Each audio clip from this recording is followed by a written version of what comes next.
ایک ایسا مجاہد جسے اللہ کے رسول صلی اللہ علیہ وسلم نے سیف اللہ کا لقب دیا، 100 سے زیادہ جنگوں میں حصہ لیا اور کبھی کسی جنگ میں شکست نہیں کھائی۔ ان کے نام سے ہی ایرانی اور رومی سلطنتوں پر دہشت کے بادل منڈرانے لگتے تھے، اور ان کے جسم کا کوئی حصہ ایسا نہ تھا کہ جس پر تیر، تلوار، نیزے یا خنجر کے زخم کے نشانات نہ ہوں۔ ہم بات کر رہے ہیں حضرت خالد بن ولید رضی اللہ عنہ کی، جنہوں نے اپنی موت کے وقت میدان جنگ میں شہادت نے پانے پر یہ کہا کہ مجھے سخت افسوس ہے کہ میں ایک بوڑھے اونٹ کی طرح جان دے رہا ہوں، مجھے سخت شرمندگی ہے میں میدان جنگ میں شہید نہ ہو سکا۔ اللہ قیامت تک کبھی کسی بزدل کو سکون اور اطمینان نہ دے۔ اسلام امن اور شانتی کا مذہب ہے، مگر مختلف وجوہات کے بنا پر جنگ بھی لڑنی پڑتی ہے۔ خالد بن ولید صرف عالم اسلام کے نہیں بلکہ تاریخ انسانیت کے بھی ہیرو ہیں۔ انسانیت کی تاریخ میں ان سے بڑا فوجی، حاکم عملی اور جنگ کا ماہر پیدا نہیں ہوا۔ حضرت خالد بن ولید جب جنگ میں جاتے تو دشمن کو بالکل کچل کر رکھ دیتے تھے، کسی دشمن کو اس قابل نہیں چھوڑتے کہ وہ دوسری فوج کے ساتھ مل کر دوبارہ ان کے خلاف کوئی مزاحمت کرے۔ یہ بات ہے 625 سے 629 عیسوی کے بیچ کی۔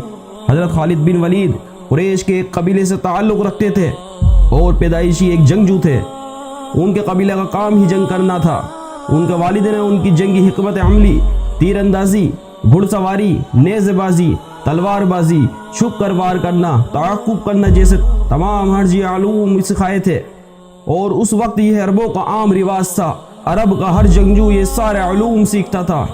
مسلمانوں کا میدان جنگ میں حضرت خالد بن ولید سے پہلا تعارف جنگ احد میں ہوا تھا۔ خالد بن ولید کفار کی طرف سے لڑنے کے لیے میدان میں آئے۔ اس وقت آپ ایمان نہیں لائے تھے۔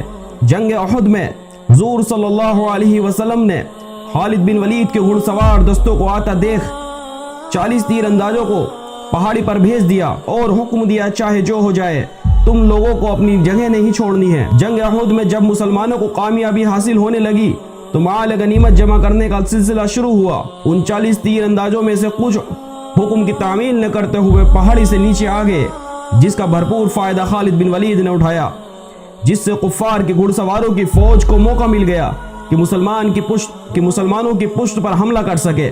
اس حملے کے نتیجے میں جس کی قیادت خالد بن ولید کر رہے تھے، جس میں 70 صحابہ اکرام شہید ہوئے، جو مسلمانوں کے لیے ایک شدید چوٹ تھی، ان کی سرپرستی والی جنگوں میں دوسری جنگ احد جو جیتی جا چکی تھی، کچھ دیر بعد ہی خالد بن ولید کے واپس پلٹ کر حملہ کرنے سے بہت نقصان پہنچانے سے ہار میں بدل گئی۔ مگر دیکھا جائے تو ادھر سے بھی جب اللہ کی تلوار چلی تو لاجواب تھی۔ یہ بات لگ بھگ 629 عیسوی کی ہے، جب عبیدیہ میں قریشوں سے صلح کے بعد حضرت محمد صلی اللہ علیہ وسلم عمرے کے لیے مکہ تشریف لائے اور خالد بن ولید کو ملاقات کے لیے بلوایا، لیکن خالد بن ولید مکہ سے غائب ہو گئے اور محمد صلی اللہ علیہ وسلم کی آمد پر حاضر نہیں ہوئے۔ خالد بن ولید کے بھائی ولید بن ولید جو ایمان لا چکے تھے، انہوں نے خالد بن ولید کو بہت تلاش کیا لیکن ناکامیاب رہے۔ پھر آخر میں انہوں نے خالد بن ولید کے نام ایک خط لکھ کر اسلام کی دعوت دی اور نبی کریم صلی اللہ علیہ وسلم ملاقات کرنے کی گزارش کی۔ اس خط کو پڑھ کر خالد کے دل میں مدینہ جانے کی خواہش ہوئی۔ پھر خالد بن ولید عثمان بن طلحہ و حضرت عمر بن عاص کے ساتھ مدینہ پہنچے۔ نبی کریم صلی اللہ علیہ وسلم کی باتوں کو سن کر خالد بن ولید، عثمان بن طلحہ اور حضرت عمر بن عاص اسلام سے بہت متاثر ہوئے اور اسلام قبول کر لیا۔ قبول اسلام کے بعد خالد بن ولید پر حضور صلی اللہ علیہ وسلم نے خاص نگاہ کرم فرمائی اور سیف اللہ کا خطاب عطا فرمایا۔ خالد بن ولید نے حضور صلی اللہ علیہ وسلم کے حکم اور اجازت سے جو جنگیں لڑی، ان میں سے ایک جنگ موتا بھی تھی۔ ایک اہم بات یہ ہے، جب حضرت زید بن حرشہ نے اس لشکر کی تیاری کی تو حضور صلی اللہ علیہ وسلم نے پہلے ہی بشارت دے دی تھی کہ اگر زید شہید ہو جائے تو ظافر پرچم سنبھالیں گے، اور اگر ظافر بھی شہید ہو جائے تو پھر عبداللہ بن روا ان کی جگہ پرچم اٹھا لے، اور اگر عبداللہ بن روا بھی شہید ہو جائے تو مسلمان جس کو چاہے اپنا امیر منتخب کر لے۔ پھر میدان جنگ میں یہی ہوا۔ حضرت زید اور حضرت ظافر کی شہادت کے بعد حضرت خالد بن ولید نے مسلمانوں کی فوج کی قیادت سنبھالی اور ایک انتہائی مشکل صورتحال میں ہونے کے باوجود فوج کو بحفاظت دشمنوں کے شکنجے سے نکالا۔ یہ پہلی بار تھا کہ خالد بن ولید اسلامی فوج کے سپہ سالار کے طور پر ابھرے۔ ایک بار خالد بن ولید اپنی فوج کے ساتھ جنگ پر گئے اور جنگ شروع ہونے سے پہلے حضرت خالد بن ولید کی ایرانی سپہ سالار سے بات چیت ہوئی۔ ایرانی سپہ سالار نے آپ سے کہا، آپ ہم سے کیوں لڑتے ہیں؟ ہماری تلواروں میں تو ایسا زہر لگا ہے کہ کسی کے جسم چھو بھی جائے تو اسے ترنت موت کی نیند سلا دے گا۔ آپ نے اس ایرانی سپہ سالار کے ہاتھ سے وہ زہر لیا اور اللہ کا نام لے کر پی گئے، اور آپ کو کچھ نہ ہوا، کیونکہ آپ کو پورا یقین تھا جو کام اللہ آپ سے کروانا چاہتا ہے وہ ہر حال میں کروا لے گا۔ اللہ کی تلوار قافلوں کو آگے نہیں جھکے گی، اور آپ کے ساتھ اللہ کے رسول صلی اللہ علیہ وسلم کے بال مبارک کی برکت بھی تھی، جسے آپ ہر وقت اپنے وجود کے ساتھ جوڑے رکھتے تھے۔ یرموک کا میدان میں اطلاع ملی کہ رومیوں کا 60,000 نصرانی عرب لشکر جنگ کے لیے آ گیا ہے۔ ابو عبیدہ بن جراح نے لشکر کو تیاری کا حکم دیا، پر خالد بن ولید نے پکارا، اے مسلمانوں ٹھہر جاؤ، توقع کرو، رومیوں نے 60,000 عرب بھیجے ہیں، میں آج ان کی ناک خاک آلود کروں گا، میں 30 آدمیوں کے ساتھ ان کا مقابلہ کروں گا۔ یہ بات سن کر سب مجاہد تعجب میں پڑ گئے، شاید خالد خود طبعی کے طور پر ہی بات کر رہے ہیں۔ ابو سفیان نے پوچھا، کیا واقعی 30 آدمی لے کر جائیں گے؟ تو خالد نے کہا، ہاں واقعی میرا یہی ارادہ ہے۔ ابو سفیان نے کہا، مجاہدوں سے میری محبت کی وجہ سے میری درخواست ہے، آپ 30 کی بجائے 60 آدمی لے جاؤ۔ ابو عبیدہ نے بھی تائید کی تو خالد مان گئے۔ اب یہ 60 کا لشکر 60,000 کے لشکر سے جنگ کرنے جا رہا ہے۔ جبلہ بن احم غسانی نے جب دیکھا کہ مسلمانوں کا ایک چھوٹا گروہ آ رہا ہے تو سمجھا مسلمان ڈر کے صلح کرنے آ رہے ہیں، اور خالد بن ولید کو بولتا ہے کہ میں اپنی شرائط پر صلح کروں گا، مگر خالد بن ولید نے جواب دیا، ہم تجھ سے صلح کرنے نہیں جنگ کرنے آئے ہیں۔ جبلہ بن احم بولا، جا اپنا لشکر لے کر آ۔ خالد نے مجاہدینوں کی طرف اشارہ کر کے فرمایا، یہ ہے میرا 60 افراد کا لشکر۔ جبلہ بن احم نے کہا، میں نہیں چاہتا کہ عرب کی مائیں تانا دے کہ جبلہ بن احم نے 60,000 کے لشکر سے 60 آدمیوں پر چڑھائی کر دی۔ خالد بن ولید نے کہا، ہمارا ایک مرد تیرے 1,000 کے برابر ہے، تو حملہ کر، پھر دیکھ تیرا کیا حشر ہوتا ہے، اللہ ہمارے ساتھ ہے۔ یہ بات سن کر جبلہ آگ ببولا ہو گیا اور اس نے اپنے لشکر کو حملہ کرنے کا حکم دیا۔ 60,000 کا لشکر 60 افراد پر ٹوٹ پڑا اور چاروں طرف سے گھیر لیا۔ لگتا تھا یہ سمندر ان کو بہا کر لے جائے گا، لیکن اسلام کے یہ شیر دل بہادر مجاہد اس سیلاب کے سامنے ڈٹے رہے اور تیز رفتار تلوار چلا کر دشمن کو پاس نہ آنے دیا اور دشمن کو قتل کرتے رہے۔ صبح سے شام ہو گئی، رومی سپاہی نڈال ہو گئے، مگر مجاہدین تازہ دم لگ رہے تھے۔ جب شام تک حضرت ابو عبیدہ کو کچھ خبر نہ آئی تو لشکر کو حملے کا حکم دینے لگے۔ تو ابو سفیان نے کہا، اے ابو عبیدہ اب رک جا اور اللہ کے فیصلے کا انتظار کر، انشاءاللہ وہ دشمن پر غلبہ پا لیں گے۔ تھوڑی دیر بعد جبلہ کا لشکر پیٹھ دکھا کر بھاگا۔ یہ لشکر یوں ڈر کے بھاگا گویا کسی آسمانی مخلوق نے ڈرایا ہو، اور جبلہ بن احم سب سے آگے تھا۔ اس لڑائی میں 10 مسلمان شہید ہوئے، 5 مسلمان قید ہوئے، رومیوں کے 5,000 لوگ قتل ہوئے۔ ایرانی سلطنت کی سرحدیں مغرب میں رومی سلطنتوں سے ملتی، جب دونوں کی طاقتوں کو مسلمان سے خطرہ محسوس ہوا تو انہوں نے اپنی فوجیں اکٹھا کر لی۔ یہ پہلا موقع تھا کہ رومی اور ایرانی سلطنت ایک دوسرے کی اتحادی بن کر مسلمانوں کے مقابلے پر آ گئی۔ اللہ کے فضل سے خالد بن ولید دونوں سلطنتوں سے ٹکرائے اور ان کو شکست دی۔ ایک بار خالد بن ولید رضی اللہ عنہ نے عراق میں اپنی مہم شروع کی، اور اس کے بعد حضرت ابو بکر صدیق رضی اللہ عنہ نے انہیں شام جانے کا حکم دیا۔ شام رومی بازنطینی سلطنت کا ایک بہت بڑا صوبہ تھا، اور بنیادی طور پر وہاں جتنے بھی بازنطینی کمانڈر تھے وہ یوروپ سے آیا کرتے تھے۔ حضرت خالد بن ولید رضی اللہ عنہ کی یہ مہم رومیوں کے ساتھ مسلمانوں کی پہلی جنگ تھی۔ اس جنگ میں شام میں موجود وہ تمام رومی فوج شریک ہوئے جس کی قیادت قسطنطنیہ کا حکمران ہرقل یعنی ہرقلس کر رہا تھا۔ بازنطینی سلطنت کے صوبے ارمانیہ سے یوروپ تک پھیلے ہوئے تھے۔ جب خلیفہ اول حضرت ابو بکر صدیق رضی اللہ عنہ نے اپنی فوج کے دستے کو شام کی طرف بھیجا، اس وقت شام کی ساری آبادی عیسائی تھی، جس میں عرب عیسائیوں کی ایک بہت بڑی تعداد بھی شامل تھی۔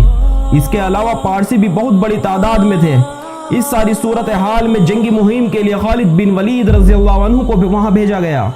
شام میں پہلے موجود دستوں میں سے ایک کی قیادت ذلیل القدر صحابی حضرت ابو عبیدہ بن زرہ کر رہے تھے۔ مختلف جانب سے مسلمانوں کے کئی دستے جو کہ مختلف علاقوں میں موجود تھے، جو ملک شام پہنچ رہے تھے، ان کے مقابلے میں ہرقلس نے ایک بڑی فوج اکٹھا کرنا شروع کر دی۔ چنانچہ خطرہ پیدا ہوا، مسلمانوں کے دستے آس پاس کے علاقے میں بکھرے ہوئے ہیں، اس لیے وہ رومی فوج کا مقابلہ نہیں کر سکیں گے۔ کہیں ایسا نہ ہو کہ ان مسلمان دستوں کو اکٹھا نہ ہونے دیا جائے اور ایک ایک دستے کو اپنی اپنی جگہ پر حملہ کر کے تباہ کر دیا جائے۔ ہرقلس کی حکمت عملی بھی یہی تھی، وہ مسلمان لشکروں کو تقسیم کر کے ختم کرنا چاہتا تھا۔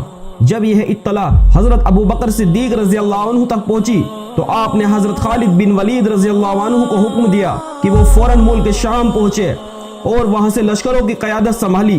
پھر حضرت خالد بن ولید رضی اللہ عنہ ریگستان سے ہوتے ہوئے شام میں داخل ہو گئے۔ رومی فوج نے یہ توقع ہی نہیں کی تھی کہ مسلمان لشکر اس راستے سے بھی آ سکتا ہے۔ شام پہنچ کر خالد بن ولید رضی اللہ عنہ نے سب سے پہلے ابو عبیدہ بن زرہ سے رابطہ کیا اور پھر آپس میں بیٹھ کر صلاح مشورہ کر کے جنگی حکمت عملی تیار کی اور فیصلہ کیا کہ تمام مسلم فوجیں فوری طور پر اکٹھا ہو تاکہ اکیلے اکیلے دشمنوں کے جال میں پھنسنے سے بچا جا سکے۔ شام بازنطینی سلطنت کا سب سے خوبصورت صوبہ تھا اور یہی وجہ تھی کہ وہ بہت شدت سے اس کا دفاع کر رہے تھے۔ شروع میں مسلمانوں کی چھوٹی چھوٹی جھڑپ کے ساتھ کچھ چھوٹے قلعے فتح کیے گئے۔ اس کے بعد مسلمانوں نے براہ راست دمشق کا محاصرہ کر لیا۔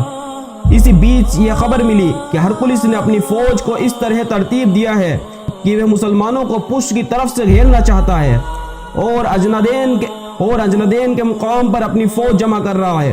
خالد بن ولید رضی اللہ عنہ نے اپنی فوج کو لے کر ابو عبیدہ رضی اللہ عنہ کے ساتھ اجندین کی جانب بڑھنا شروع کیا، جہاں مسلمانوں کے ساتھ ایک بہت بڑی جنگ ہونے والی تھی۔ لیکن اس سے پہلے غیر معمولی واقعہ پیش آیا۔ مسلمانوں کا لشکر جب دمشق کے محاصرے کو چھوڑ کر واپس پلٹا تو آخر میں مسلمانوں کے کچھ عورتیں اور بچے رہ گئے۔ خالد بن ولید رضی اللہ عنہ کو جب یہ اطلاع ملی تو وہ فوراً پلٹے اور مٹھی بھر مجاہدین کو ساتھ لے کر غیظ و غضب کے عالم میں قیامت بن کر کفار پر ٹوٹ پڑے۔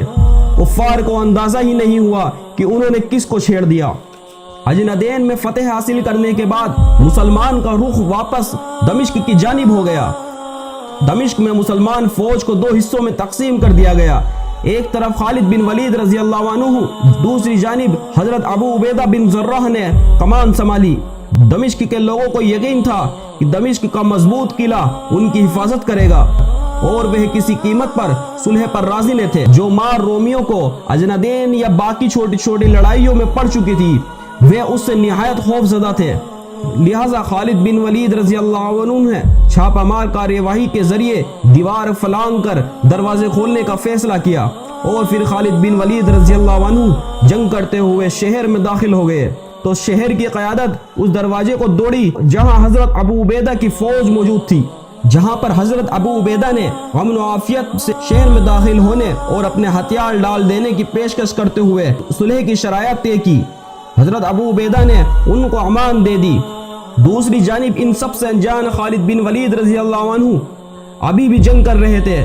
یہاں پر ایک ایسا عجیب و غریب منظر دیکھنے کو ملا کہ دونوں مسلمان فوجیں دمشق کے بیچ میں آپس میں ملتی ہے، جس میں ایک فوج امن سے داخل ہو رہی تھی اور دوسری طرف انجان خالد بن ولید رضی اللہ عنہ کی تلوار سے خون ٹپک رہا تھا۔ حضرت ابو بکر صدیق رضی اللہ عنہ کی وفات کے بعد حضرت عمر رضی اللہ عنہ ان کی جنگ خلیفہ بنے۔ حضرت عمر رضی اللہ عنہ نے دمشق کی جنگ کے دوران ہی ایک مکتوب حضرت ابو عبیدہ کو لکھا جس میں خالد بن ولید رضی اللہ عنہ کو مسلمان فوج کے کمانڈر کے عہدے سے ہٹا کر عام سپاہی بنائے جانے کا حکم تھا، جس میں نیا سپہ سالار ابو عبیدہ بن زرہ کو مقرر کیا گیا۔ جب یہ بات خالد بن ولید کو پتہ چلی تو انہوں نے اس حکم کو سر آنکھوں پر تسلیم کیا اور کہا کہ اگر میں عمر کے لیے لڑتا تھا تو اب نہیں لڑوں گا، اگر میں اللہ کے لیے لڑتا تھا تو اسی طرح اپنی ذمہ داریاں سر انجام دیتا رہوں گا۔ اور خالد بن ولید رضی اللہ عنہ کی تلوار ویسے ہی چلتی رہی جس طرح ایک مجاہد اور اللہ کے سپاہی کی تلوار چلتی ہے۔ ایسا کرنا حضرت عمر رضی اللہ عنہ کے پیش نظر ایک حکمت تھی اور حضرت عمر رضی اللہ عنہ نے بعد میں اس کی وجاہت بھی لوگوں کو بتلائی کہ مسلمانوں کو یہ نہ لگے کہ فتح خالد بن ولید کی وجہ سے ہوتی ہے ان کا اللہ پر یقین کمزور نہ ہو، اس لیے انہوں نے یہ حکم دیا تھا۔ خالد بن ولید نے ہر موقع پر خلیفہ کے حکم کی اطاعت کی۔ آپ نے اپنی باقی کی زندگی حمص میں گزاری اور 642 عیسوی میں جب آپ اپنی وفات کے قریب پہنچے تو آپ نے فرمایا، مجھے سخت افسوس ہے کہ میں ایک بوڑھے اونٹ کی طرح جان دے رہا ہوں۔ مجھے سخت شرمندگی ہے کہ میدان جنگ میں شہید نہیں ہو سکا، اور اللہ قیامت تک کبھی کسی بزدل کو سکون اور اطمینان نہ دے۔ اس پر ان کی جوزہ نے تسلی دی کہ آپ شرمسار نہ ہو۔ آپ کو جب اللہ کے رسول صلی اللہ علیہ وسلم نے سیف اللہ یعنی اللہ کی تلوار کا لقب دے دیا ہے تو اس کا مطلب ہی یہ ہے کہ اب یہ سیف اللہ یعنی اللہ کی تلوار میدان جنگ میں کسی کافر کے ہاتھوں نہیں کٹ سکتی۔ اپنی اہلیہ کی طرف سے اس تسلی کے بعد اللہ کا یہ شعر ذرا پرسکون ہوا، جس کے بعد 642 عیسوی میں ہی آپ انتقال فرما گئے۔ اللہ کی تلوار جس نے عظیم سلطنتوں کے چراغ بجھا دیے، وفات کے وقت ان کے پاس کچھ بھی نہ تھا۔ آپ نے جو کچھ بھی کمایا سب اللہ کی راہ میں خرچ کر دیا، ساری زندگی میدان جنگ میں گزار دی۔ آپ کے گھر جنگی ہتھیار کے علاوہ اور کچھ بھی نہ تھا۔ جب حضرت خالد بن ولید کے انتقال کی خبر شام سے مدینہ پہنچی تو کوہرام مچ گیا۔ حضرت عمر رضی اللہ عنہ پہلے تو لوگوں کو منع کرنے کی کوشش کرتے رہے، لیکن جب معلوم ہوا کہ یہ عبد الخالد بن ولید کی وفات کی خبر ہے تو پھر وہ خاموش ہو گئے۔ پھر اہل مدینہ سے کہا کہ آج جو آنکھیں رونا چاہتی ہے وہ آج رو لے، جو زبان کچھ کہنا چاہتی ہے وہ کہہ لے، کیونکہ وہ جو کچھ بھی کہیں گے سچ ہی کہیں گے۔ لوگوں کو دوبارہ عبد الخالد بن ولید کے وجود پر رونے کا موقع نہیں ملے گا۔ اس سے ابو بکر صدیق رضی اللہ عنہ بھی حضرت خالد بن ولید رضی اللہ عنہ کے بارے میں فرما چکے تھے کہ ہاں، میں اب دوبارہ خالد جیسا بیٹا پیدا کرنے کے لیے قاصر ہوں۔ یہ ساری معمولات ہم نے انٹرنیٹ اور تاریخی کتابوں سے حاصل کی ہے۔ اگر اس میں ہم سے کوئی غلطی ہوئی ہو یا آپ کا کوئی سجھاؤ ہو یا پھر آپ کسی اور حکمران یا کسی ریاست کے بارے میں جاننا چاہتے ہو تو ہمیں کمنٹ کر کے ضرور بتائیں۔